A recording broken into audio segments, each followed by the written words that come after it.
அன்புக்குரியவர்களே, ஆண்டவராகிய இயேசு கிறிஸ்து நாமத்திலே உங்களை வாழ்த்துகிறேன். இன்றைக்கும் நாம் தியானிக்க இருக்கிற வேத பகுதியானது மத்தேயு சுவிசேஷம் 5ஆம் அதிகாரம் 20லிருந்து 26 வசனங்கள் உள்ள பகுதியை தான் நாம் தியானிக்க இருக்கிறோம். அதில் ஒரு வசனத்தை நான் வாசிக்கிறேன் பாருங்கள். வேத பாரகர் பரிசேயர் என்பவர்களுடைய நீதியிலும் உங்கள் நீதி அதிகமாய் இராவிட்டால் பரலோக ராஜ்யத்தில் பிரவேசிக்க நீங்கள் மாட்டீர்கள் என்று சொல்லி இப்பொழுதும் நான் உங்களுக்கு சொல்லுகிறேன் என்று சொல்கிறார். பரலோக ராஜ்யத்தில் பிரவேசிப்பதற்கு, பரலோக ராஜ்யத்தின் பிள்ளைகளாக நாம் மாறுவதற்கு, பரலோக ராஜ்யத்தை சுதந்திரித்துக் கொள்வதற்கு நாம் என்ன பண்ணணும்? வேத பாரகர் பரிசேயர் என்பவர்களுடைய நீதியிலும் நம்முடைய நீதி அதிகமாக இருக்க வேண்டும். நம்முடைய நீதி அதிகமாக இருக்க வேண்டும்.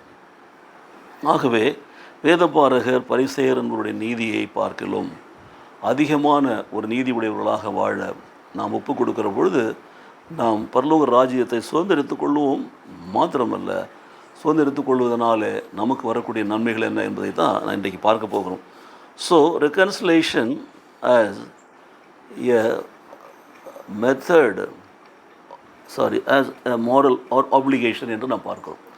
ரெக்கன்சிலேஷன் என்பது தான் ஒரு தெய்வீக உடன்பாடு நாம் பெற்றுக்கொள்வதற்கு நம்ம வழிநடத்துகிறது. So we should reconcile with God. தேவனோடு நாம் ஐக்கியமாக வேண்டும். நாம் அவரோடு கூட காரியங்களை பேசி நாம் தீர்த்து கொள்ள வேண்டும். பாருங்கள், அப்போது நம்முடைய நீதி வேத பாரகர் இன்னும் பரிசேயர் அவருடைய நீதியை விட அதிகமான நீதியாக இருந்தால்தானே நம்மளால் போய் அவரிடத்தில் நாம் பேசி தீர்த்து கொள்ள முடியும். பாருங்கள், reconciliation it should be made as an application for uniting with God என்று நாம் பார்க்கிறோம், தேவனோடு ஐக்கியப்படுவதற்காக.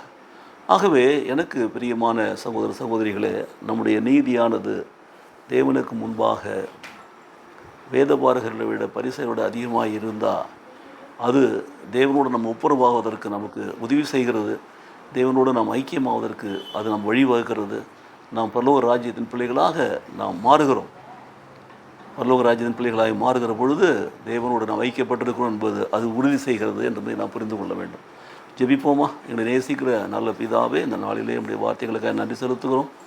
ஆண்டவரே, நாங்கள் தேவனோடு ஐக்கியப்படுவதற்கு, நாங்கள் அவரோடு கூட ஒப்புரவாவதற்கான காரியங்களை குறித்த அநேக காரியங்களை குறித்து எங்களுக்கு இன்றைக்கு சொல்லியிருக்கிறீர் சுவாமி. உங்களுக்கு ஸ்தோத்திரம் செலுத்துகிறோம்.